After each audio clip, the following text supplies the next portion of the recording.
I'm Cash, and welcome back to Cash Talks Football, where we break down all the goals scored in the Premier League. And today we're doing Newcastle against Nottingham Forest. Come on, Forest, I so want you to end up in the top four. Don't let me down now. But they did show us some fight back later on in the game. Well, all the game, really.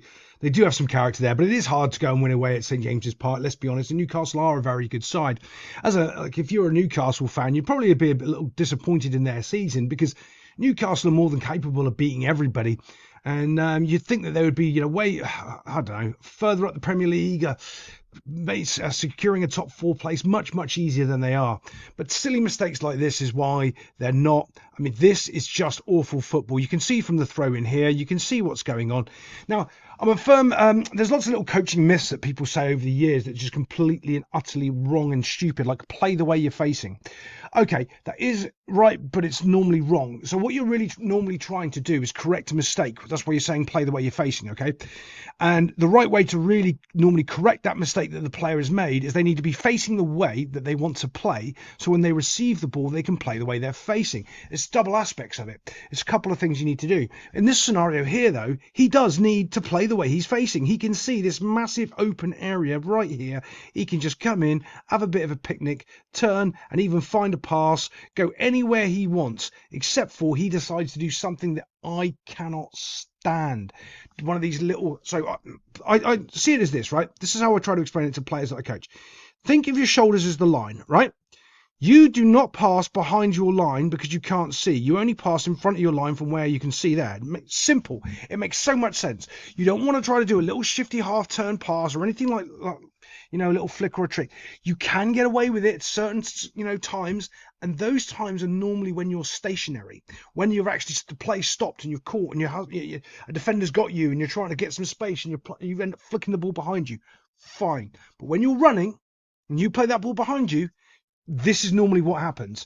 And players stop doing this by about under 14s, under 16. By the way, rubbish way before then, because if they do this, they're never making it to that level in the first place. So let's stick to that rule that I was just trying to explain there. You can see, right, there's his shoulders. Okay, let's see if I can draw a nice little straight line. Wah! And he's trying to pass it to a player. Whoa, that's behind there instead of going that way, right? Can we see that? And it's not only the pass he's trying to execute, it's the technique that he's executing it with. And there's something really lazy about his play right here. Getting hunted down, dumph. Do we see that? Because the ball bounces up and it skips. He's never under control of the ball. Doesn't really understand what he's doing. And the other point you've got, okay, so this is another simple thing if you want to be good at the footballs. Are you making a pass where you can tackle the ball back? What does that mean, Kev? That's stupid. Right, so think of it this way. Your body shape and the ball, are you passing it where you can instantly win the ball back if there's a mistake? No? Well, don't do it then. Don't do it. He does it. All right? All he can do is turn to the outside. There's 100 things he could have done here. It's just terrible all over. Mind you, there's no taking away from this goal. This is a fantastic goal. Look, he can go there. He's got options there. He's scoring from outside of the box. The keeper should be doing better. This isn't a powerful shot. It's really not. It's well placed, but it's not a powerful shot. You're not going, oh, this is a net break-in, fantastic rip, top corner, too much power and pace on it. Not at all. It's just blonk, bounces, skips into the goal. It's a really, really tame effort, and it goes in. But it's a good goal. It's well placed, but it's a tame effort. What I mean by tame, there's no power, whip, smash on the ball. It's just kind of slowly passed casually into the bottom corner. And the keeper has a howler. Let's move it on because we've got so much to talk about in some of these Newcastle goals. So here we are defending, and I want you to notice this. You can see solid little back four here, player kind of defending them, but Nottingham Forest are just too slow to get out and react to having 1, 2 players free inside the 18-yard box. And when this cross comes in, I actually don't think it's intended for the target. I just kind of think he kind of mishits it by the way it spoons in. But you can see, look, completely unmarked. As we move it forward, nobody's sort of... here's the issue. It's not just that he's unmarked. It's that he's unmarked as well, and he's unmarked as well. It's the whole focus is on 2 players, and they've got 5 players doing it. Don't know. Well, I kind of like that you're in your D up here. I do talk about that all the time. Being up in the D is very, very important. But you've got to actually pay attention and come back and mark a player every now and again, especially if he's close enough to you. I wouldn't say it's your responsibility here, but I would put some blame on you if I was coaching you and saying, hey, why haven't you spotted this problem and dealt with it as this ball comes in? Because if he's even half a step closer, or even actually looked at the player, when he makes his first touch, boom, when it comes in, he makes his first touch there, he'd be in a position to actually try to tackle or block or do anything, but there isn't anybody close enough. That's just poor. I mean, Nottingham Forest are very decent defensively. They've got one of the better records. And I mean, that having someone, not, again, one person, but 2, 3 unmarked players inside the box is just really unacceptable for him. And he gets himself a nice little goal. If he used sound effects, he would have got double points, but he doesn't know the rules. Let's move it on. Here's Forest getting caught on the transition. They did it a couple of times, but I wanted to... There's the 2 goals I want to talk about from Forest, and you want to get them away in the same game, all right? So there's this, we used to talk about this quite often, when all of us coaches would get together and we'd come up with like wacky ideas and we'd sit there because we've got to burn 8 hours before we're going off somewhere and we'd be sitting there and we'd be chatting, right? One of the most common discussions that would always come around would be there's certain types of goals that you score a season and you can see the season. So what does that mean, right?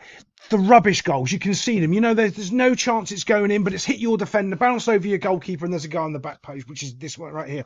Or your goalkeeper's got it, and the same guy, and he's tipped it, and junk goals. Call them junk goals. You've got great goals, junk goals, corners, and say if you've budgeted, you're going to score anywhere between 65 and 80 goals in the season, and this is how you expect to get your goals. And then you always look at maybe you're going to get 2 or 3 own goals from the other team, and that sort of things. If you're getting junk goals scored on you, which Nottingham Forest did, you just want them out of the way in the same game. Just take them. Okay, they scored a bunch of junk goals and got a penalty. Let's go on, because without those 2 junk goals and a penalty, we're winning 3-1, right? It's not that you're necessarily making mistakes, it's that they're junk goals. See, a mistake would be the last one, when you didn't mark the player in the box. A junk goal is when you're trying hard to do the right thing by defending properly, and just the rebound puts it into a bad situation that it's just junk. So that's what's going on here. As it comes in, look, boom, hits it. He's trying to cross it back here. It just hits the defender, spoons up, yeah, and then it's just chaos, absolute chaos. Look, over the goalkeeper, and then it's just running in and finishing the junk goal. Okay, you go, okay. Get rid of all of that rubbish in one game. As long as we don't have it for midweek, on when we're at home on Wednesday night, I think it is, against Arsenal. We'll take those now, yeah, because we can fix the ones that we make mistakes on, but junk goals come and go, and if we get rid of them all, then we're not going to have any more in the season. Now, that's not always true, by the way. I've been with a team that basically every goal they got scored on was a rubbish goal like this, but yeah, let's move it on. Yeah, unfortunately, this is a penalty. A couple of years ago, it'd never been given though, but it's hitting him on the elbow. He's stopping the flight of the ball going across. It's a penalty. Yeah, hate it, but let's move on. I hate watching penalties. A lot of people say, oh, it's all exciting in the World Cup final goes to a penalty shootout. I just think it's rubbish. I really do. I just can't stand it. A little bit cheeky here. Down the middle. Keeper almost gets it. Keeper actually does well not to dive and try to stay strong. He almost read it and got it and almost made Isak look very, very stupid. But he didn't. Newcastle get themselves a goal. Very, very similar again, break on the transition, and you can see the open space just running into, absolutely just in behind the right back, same as last time, just it started further down the field than up the field this time, and same problem, all the way into the box. The keeper looks like he's actually got it, but defender's got in the way. Defender's defending, gets a touch, same as the last one, bad touch. Boom, over the top, over the keeper again. This time it goes in the goal instead of actually going over somebody on the back post. Junk goal. Absolute junk. Let's move it on. This is really the best angle to have a look at this goal and see what happens. Now watch here. We've got 1 goal scorer, 2. All right. Line of players. Supposed to be marking. I'm telling you, the modern player cannot mark. Seeing it more and more. I've been holding back a little bit on that take of going, well, maybe they're just... No, they don't understand the concepts of marking and harassing and holding people. They think wrapping their arms around somebody like that is marking. They cannot mark players. They can't. Watch what happens. He's just going to ghost in straight away between 2 players, walk all the way through and be free just there. He is just going to walk all the way over to there, and not one Newcastle player is going to react to anything that happens. Watch. As we go, look, straight through, no one has moved. No one has tracked the run. No one has even identified that there's a player running through 1, 2, 3, 4, 5 of them and following him. They're all just fixated on the ball like, oh, yeah, you know what? That's the point of contact. You're not at the point of contact. You're behind it. You need to be worrying about anything else but. When that point of contact comes up now as well, watch, and it flicks the ball, because no one is aware of where any of these players, no one's aware any of these players are. They're completely and utterly unmarked. As it starts to drop, look, now he's trying to react. He makes a little tight turn, but again, poor discipline here from Newcastle, because if you actually get up properly, he'll be offside. Why haven't you moved? What are you doing? I'll be battering you round the head in the old dressing room. Flicked in, boom. Now we're looking. He's onside. Clear as day. 1, 2, 3, 4, 5, 6 players. Well, 5. I can count. I promise I can count. But one keeping them all onside, just because he's lazy. Not good enough.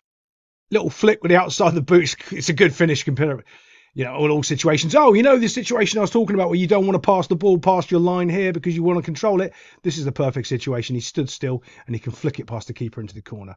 Brilliantly done. Dumph, back heels it. Yes, have some of that. And off we go.